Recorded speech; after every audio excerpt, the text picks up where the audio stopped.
Hi there, here is some astrology for 2016. This should have come out in the middle of December, but there's been a house move and a lot of different sort of problems that have come along which have kept me away from doing much online.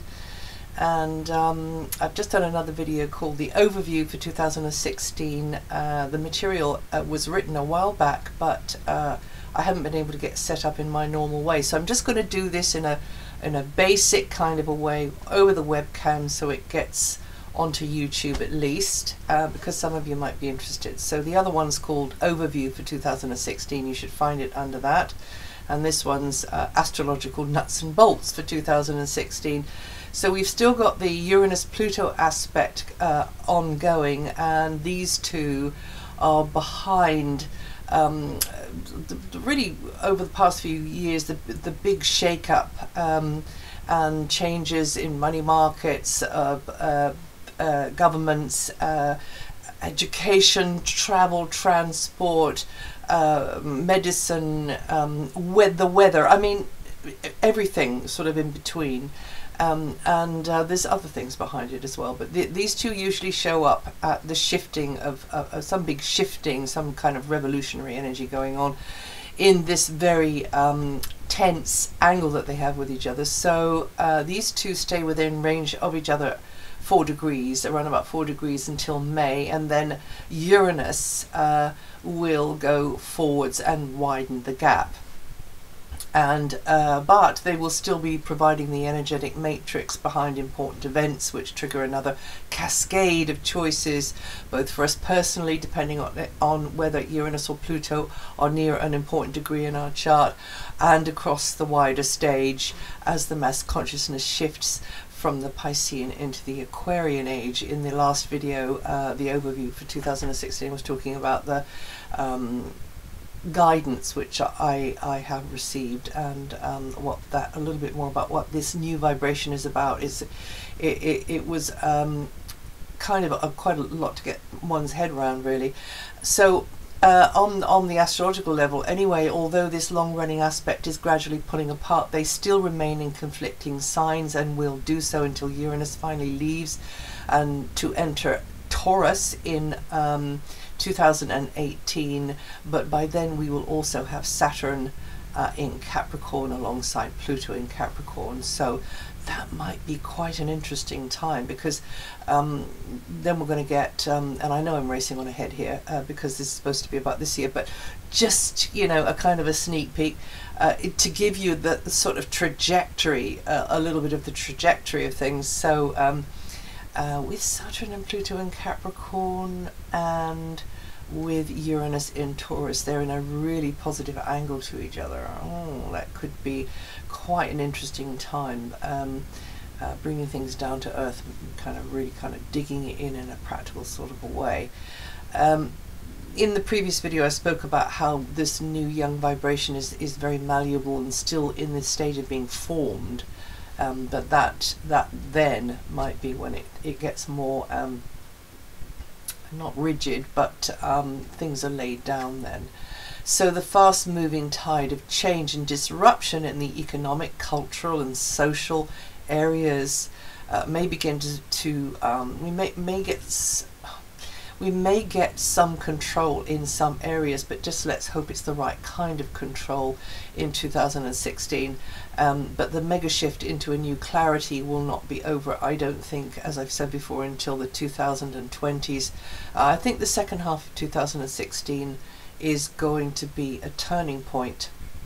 Now in 2016 we get Saturn continuing to transit through Sagittarius for the first time in nearly 30 years, so apart from a little bit last year. The last time was 1985 to 1988, so if you're old enough, recall what was going on then in your life and what happened next, and it can help you to get a perspective on what's happening now. You know, there are elements of this year that were spoken about a little bit in advance when commentators were speculating about, or speculators were speculating about what 2012 might show up with. Well, I think there's elements of what didn't show up in 2012 that might be showing up in 2016. and maybe 2017 as well.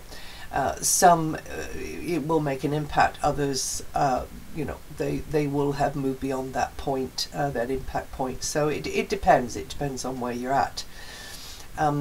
With Saturn now out of deep secretive Scorpio and into chatty, fiery, communicative Sagittarius, the ground rules are certainly going to be changing. The stress testing of Saturn, this is Saturn's job, you know, to really kind of throw a spanner in the works, or to kind of tap the product on the production line to see how we're getting on. Saturn will concentrate more upon all things now Sagittarian. So what's Sagittarian? Well, it's people from other lands, it's different cultures, it's ideologies, it's belief systems, it's travel, transport, it's global communications, it's also religion. It's also spirituality as well, and I would separate those two. Religion is a big one, but so there's going to be, wherever Saturn goes, Saturn likes rules, regulations. So there's going to be some harsh scrutinizing of those who claim to have the authority to speak on an ideology or a belief system, or whether it's religious or political. Traditions in religion will be more in the news, no doubt, and sort of questioned.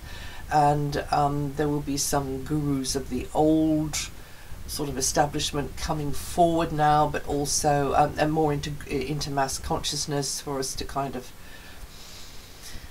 maybe criticize and judge, but also the New Age movement as well. Of course, the head of the Catholic Church is a Sagittarian, and Saturn in Sagittarius is also about travel, as I said, and communications worldwide. So wherever Saturn goes, there's often obstacles, slowdowns, glitches.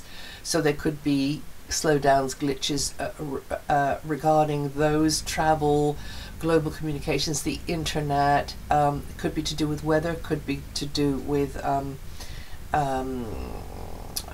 just new regulations coming in, harsher, stricter regulations coming in.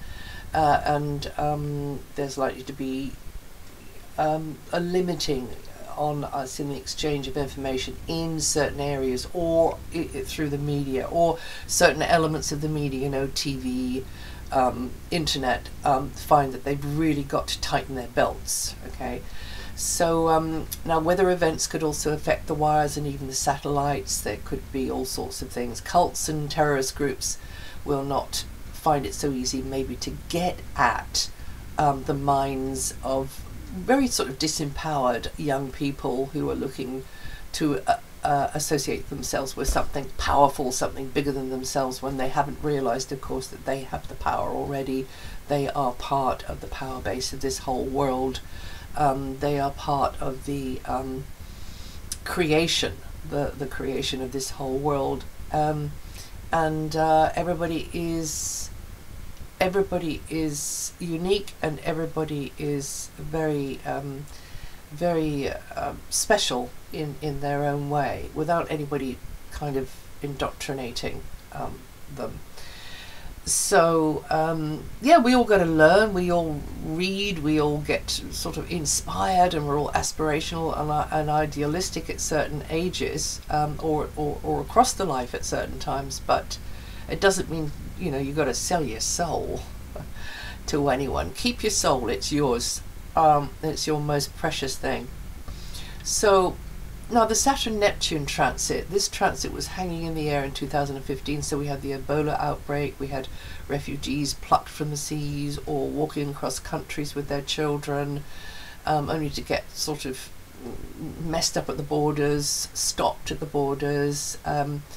And this type of energy, Saturn-Neptune, is going to be around until between late May and October 2016, early October.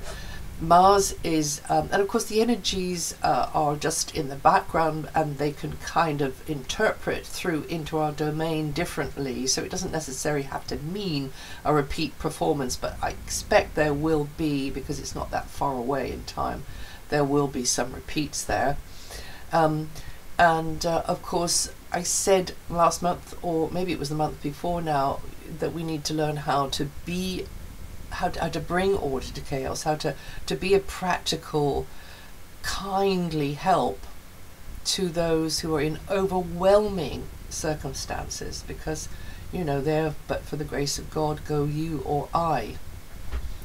Now we've got Mars doing an interesting thing this year. It's ping-ponging between Scorpio and Sagittarius for most of the year. That's between January to September. So we have Mars in Scorpio from early January to early March when it enters, and then it'll enter Sagittarius for a bit, and then comes out back into Scorpio late May to early August when it goes back into Sagittarius. So this Mars energy obviously will be energizing you natives of Scorpio, and you can really cover a lot of ground, you can get a lot done, but you will find you are busy and there will be a lot of demand on you. And as I often say about Mars, you know, it depends on what state somebody's in when they get a strong Mars transit. Like this is a very strong one. Is you know, if you're already lagging behind, then use the Mars energy to regenerate. Try not to burn the candle at both ends or let Mars run you ragged. You know, take some time to really kind of get that chi, that energy into you in whatever way you know is best. Also, those of you who are kind of up for it, and Mars energy does make us feel quite competitive, it does boost our vitality, but you don't want to be running too close to empty either. So as I say, you can be very successful. There can be a lot going on, and you have to be careful how you allot your time, how you schedule things. I think it'll probably be like that. And also, even if you are in tip-top health, then also you just got to sit down sometimes and say, that's it, I'm not doing anymore, because you're a water sign, and water signs need to kind of drift and float sometimes, you know, in this kind of other place. So yeah, and say, let someone else just take the strain there for a while. I'm just having a rest, you know, I'm just checking out for a bit, and then you can manage the Mars energy really well. Now you Scorpios, you know, you're 1000% people. When you put that emotional drive behind something, it's kind of all or nothing with you guys. So you Scorpios in certain areas are going to be more focused, more decisive, more decided, more focused and than ever. And Scorpio has huge willpower and can even be quite ruthless if necessary. And convictions come from a deep place, but also there is this emotional hair trigger as well. The fixed water sign Scorpio looks for underlying causes and will strike at the root of a problem. I mean, it does put me in mind of a snake striking, because Scorpio is connected to the element, the characteristic of the snake. Now Mars in Scorpio, it can be radical, obsessive, blinkered, go to extremes. So with Mars stirring up all that Scorpio stuff, just be aware of using your power wisely, using your body wisely, you know, and also not, you know, you can feel more, you can feel, but you can have a bit of a shorter fuse with Mars and Scorpio. However, you can really, I think, because with Mars and Scorpio, whether it's your sign or not, depending on where Scorpio is in your chart, of course, but you can really bring something to completion.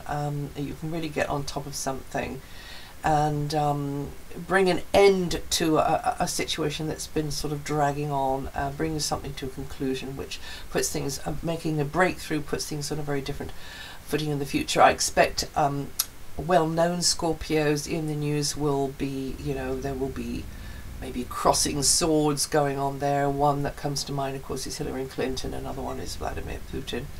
I can't think of any others at the moment, but I don't want to keep you too long. So this is a time for us all to fully commit to a path. Now, if you want to know where your Scorpio is in your natal chart, if it's not your sun sign, then and you're interested enough, then you can find a free resource. Astrodeeds comes to mind. you got to know your time of birth, and then you input that and your place of birth, and then you can find where Scorpio sits in your chart, whether it's at the bottom, at the top. So if it's at the bottom, it might be in a more emotional area, to do with the past, to do with family, to do with location, point on the map, to do with your underlying emotional patterns. If it's at the top of the wheel, it might be more to do with authority figures, parents, well, parents, both sides of the wheel actually, the top or the bottom. It can be to do with professional area, your general direction in life, and just you know, goals and targets and that kind of stuff. So you can figure out where Mars is the Mars area. Also look for where Mars was natally in your chart as well, and where Aries was actually natally, and Pluto in your chart. But just doing that one simple thing with, you know, finding Scorpio might be enough for most of you, or some of you. So this is a time for us all to fully commit to a path or a project, to bring something to a conclusion, and then we get on a very different stretch of road in our life, and that's when that passion that Scorpio has, Mars and Scorpio will have, will really come to the fore. That clarity of purpose, and you know, kind of bringing something to a head, and then making this. The thing is, as well, I should say, there is a letting go. There has to be a letting go, sort of almost like something coming to a head and then bursts, and there is a letting go of what was built up under the pressure under the surface, and then there's a bit of an explosion as it frees itself, and then it's broken down, and then you get this new ground from which the new green shoots come up. So there is always this feeling of breakdown and decay. Now globally, that may come out through various financial institutions, the wealthy string pullers in the background influencing governments, influencing ordinary people in the street, big pharma telling us what's best for us, others telling us what's best for us, and also controlling the health sector, also having undue influence on governments. So Mars and Scorpio could mean that there are well, maybe some real battle of wills, power sort of struggles going on there, with us, but also with each other. It'll energize the subversive or terrorist elements in our society, but yes, but it will also energize the hidden, anonymous workers for the good in our society, who work towards better things for us, and you know, helping to bring to an end this current wave of terrorism. There's probably, you know, going to be some more people in the news blowing the whistle on underlying secret things, that toxicity that lies underneath commercial organizations or political parties, or trying to dish the dirt, trying to play dirty tricks, and maybe, you know, double dealing, that kind of thing with Scorpio, you know, because Scorpio rules the underworld, so we have to factor that in. But remember, there's also those in the underworld working very much for the good as well. And yeah, and then this power or deity to which others look up to, thinking that they have no power themselves, but if they associate themselves with this higher power and they're told what to do by, you know, this higher power, then that's all right to go out and torture and kill people. This Mars and Scorpio again will mean that there will be those again sort of in the woodwork, getting the intelligence, sourcing the intelligence, and with unblinking forensic precision help to bring the current wave of terrorism to a conclusion, to an end.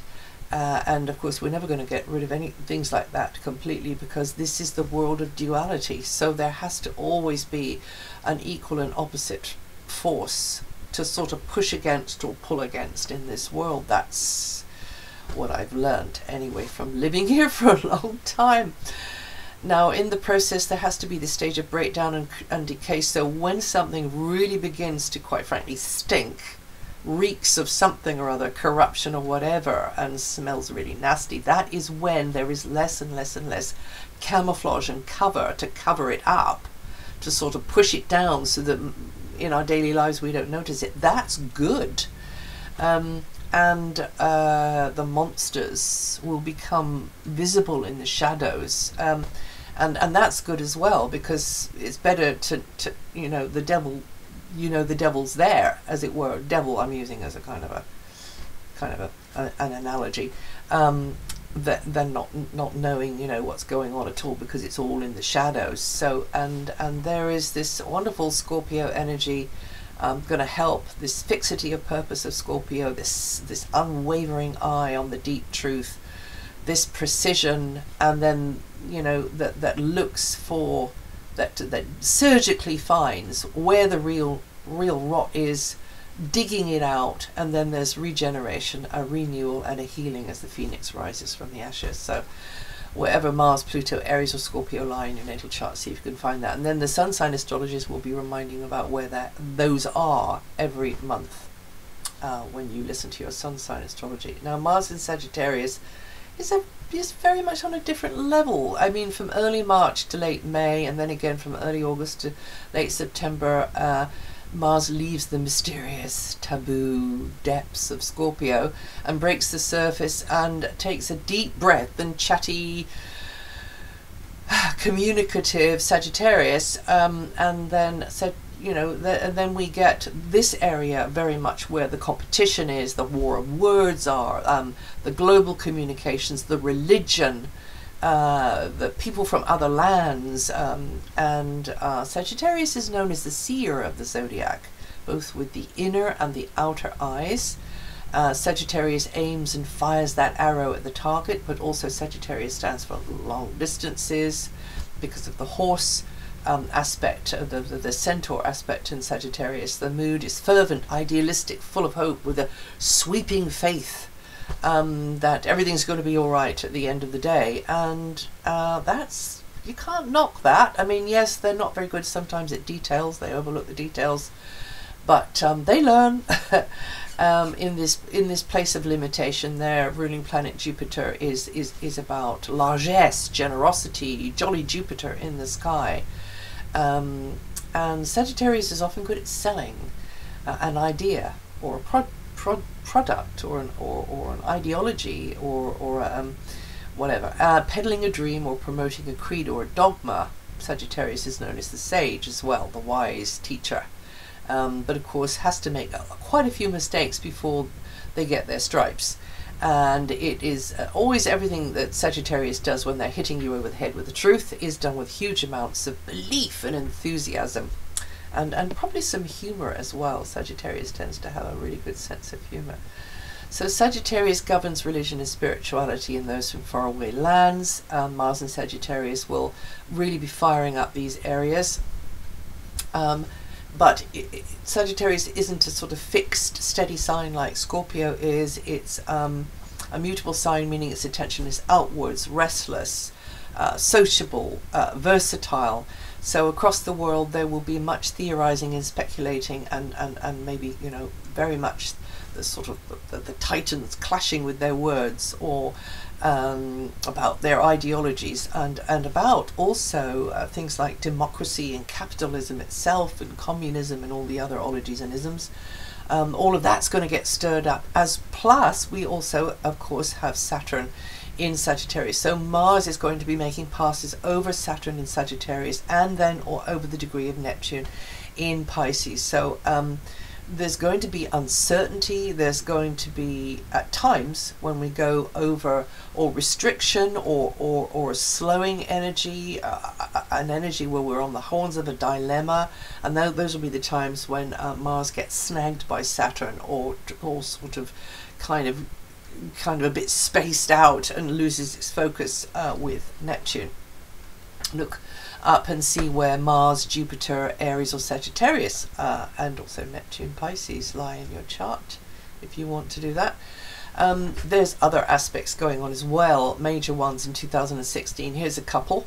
Those ones that I've just given you, of course, are like the sorts of ones where we could we could trip up. We could